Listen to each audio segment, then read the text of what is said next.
There's been a full-page advertisement in the Wall Street Journal against India's Prime Minister Narendra Modi, Finance Minister Nirmala Sitharaman, key figures in the judiciary and top officials of investigating agencies, which has led to an uproar on social media as well. Senior advisor to the Government of India, Kanchan Gupta, has slammed American media for the advertisement, which alleges that those named decimated the rule of law by weaponizing the institutions of the state to settle scores with political and business rivals, making India unsafe for investors. For more details, let's quickly go across to Abhishek Jha on the phone line. Abhishek, this is not just one article that we are talking about. Repeatedly, there's been the kind of projection that India has been battling in Western media.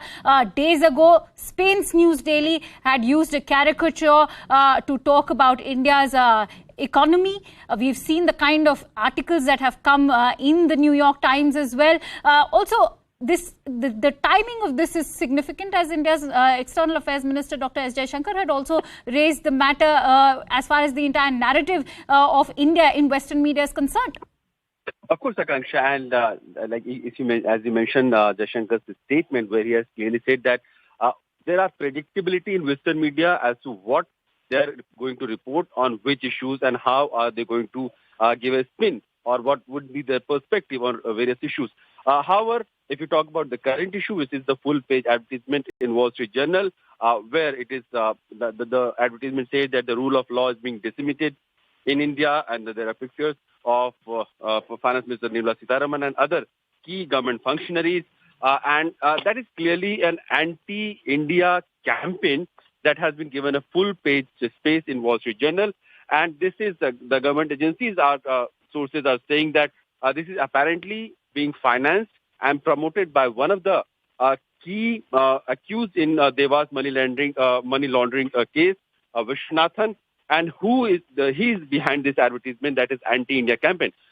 We must tell our viewers that Viswanathan is currently a fugitive. He is being sought by Indian agencies into the probe of Deva's corruption case, and he is behind this whole scheme of things where Indian senior minister and India's government as a whole is being portrayed as something which is not based on law and which is against judiciary, and Indians are also being asked not to go and invest in India. So clearly a smearing campaign against India, and agencies and the government should reciprocate and retaliate in some civilized manner as to how a media or nation can be used as a front for an anti-India campaign. Also, there's been a lot of anger on Twitter by Indian users. They've of course been slamming this entire write-up. If you could take us through how Indians have reacted on social media.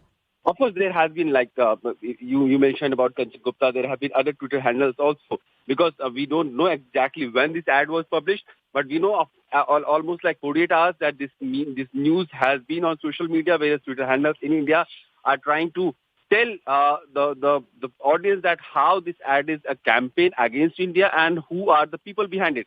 There is no bona fide person or institution or an organization who is running this campaign. Viswanathan, he himself has been a person who has been charged in corruption cases. He is being sought after by Enforcement Directorate in the money laundering cases involving Deva's corruption case, and he is a fugitive, and he is behind this whole anti-India campaign. So we can clearly establish how people who are being sought by Indian investigative agencies have fled from India, and now they are sitting across the world, maybe in the US. They are launching this anti-India campaign and asking the global investors not to invest in India, especially in the light of latest IMF ranking, where the world economy has been predicted to be slowing down. India's economy is going to be have been predicted to have a robust comeback. So in that context, it really doesn't augur well. Absolutely, Abhishek. Very rightly pointed out by you that the IMF has in fact forecast that India will continue to remain one of the fastest growing economies, and that is why this article is only making a mockery of its own publication. Many thanks to you, Abhishek, for bringing in all those details, and with that